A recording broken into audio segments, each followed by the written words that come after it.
if you want to win, you can change the world by making something that was previously extremely expensive, extremely affordable.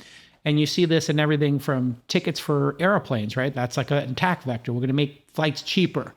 You can see it with food, cloud kitchens, delivery of stuff. You can see it in hotels with Airbnb and hospitality, right? And so here we're seeing it as the, I guess, way for XAI to catch up. When you're behind, when you have a couple of players ahead of you, what are strategies for startups? You know, one of them is to make something free or to make it dirt cheap. That gets people's attention. And then there's a certain group of people, usually the vanguard, the early adopters, who will notice something like that. So you can make it better. That's always good.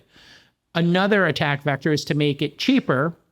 And another attack vector is faster. So if you want to beat people, better, faster, cheaper are the three things you're looking at.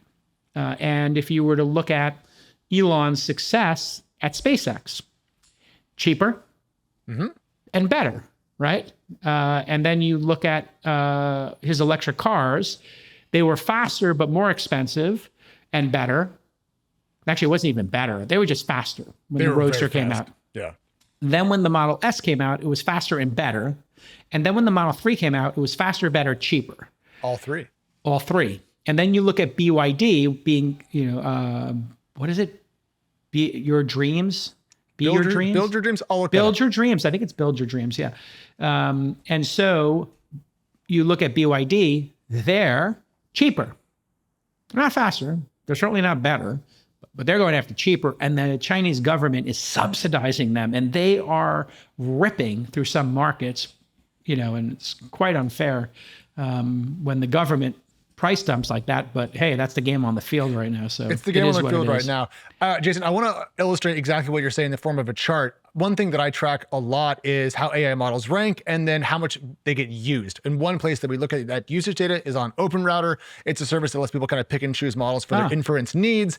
And I don't bring it up too much because it is a partial data set. I'm trying to avoid those. But sometimes something moves so quickly that I think it is worth our time to look at. So yeah, it could be directionally correct. It might not be the perfect data, but it could be directionally correct. Yeah, hit us with it. Especially when the direction is this clear. So what I'm showing on the screen for folks listening to the audio is the combined tokens processed on OpenRouter, which is a venture-backed startup, for all of XAI's models. And Jason, as you can see here, the teal bars are when Grok 4 came out, and their usage did go up by maybe 30, 40%. Then they started letting people use Grok code Fast 1, and it tripled. Wow. To up to 80 billion tokens. I think that's a day. So it's been a dramatic increase in XAI's, I would say, in-market share. And I think that's critical because they've been building good models, but I don't think they've been commercializing them or getting revenue out of them as effectively as I might have expected. But here they have a demonstrable, straight up hit.